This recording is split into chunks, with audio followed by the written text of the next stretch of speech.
Suitcase walks. So it's a great loaded carry variation, probably one of my favourites, particularly for developing spinal stiffness, core stabilisation and strengthening the obliques. The movement mechanics are exactly the same as any form of loaded carry, so we're assuming and maintaining a tall athletic posture, keeping a brace in your abs, squeezing your shoulders back slightly and keeping our feet hip to shoulder width apart throughout the course of the movement. With every step that we take, we keep our feet pointing straight ahead and we keep them hip width apart and resist the urge for them to cross over. Particularly on this exercise, because the weight is only on one side, you will feel that one foot will try and drag across the other one, so make sure that we're keeping your feet hip width apart. You want to hold a weight in one arm down by your side, focus on keeping your shoulders level, your hip height even. Simply walk forward and you should feel the strain being taken up by the opposite oblique. So if you've got the weight in the right hand, you should be feeling it strain the left oblique. Again, continue to walk forwards whilst keeping your feet hip width apart with each step.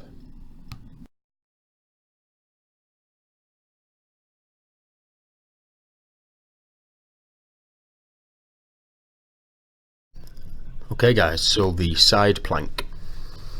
Two different variations of this, one easy and one slightly harder.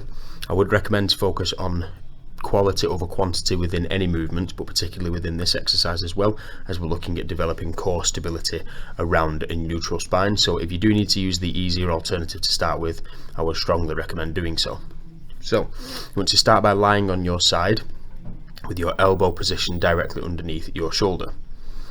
Bend both knees at 90 degrees and create a slight bit of hip flexion, so the knees should be slightly in front of the hip joint. From here, you want to lever your hips off the ground, supporting yourself with your knees and your elbow. Get your hips as high as you can, whilst keeping both shoulders square on with one another so that there isn't any excess rotation of the torso. And just hold this position for the desired amount of time.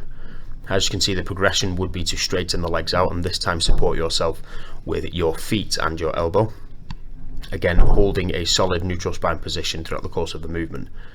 A few compensations that we tend to see here, particularly when it comes to torso position, is that people will turn their body over slightly without keeping their chest perpendicular to the ground, and this is just in a bid to try and turn it essentially into a normal plank with your body facing towards the floor. So really focus on getting your chest perpendicular to the ground.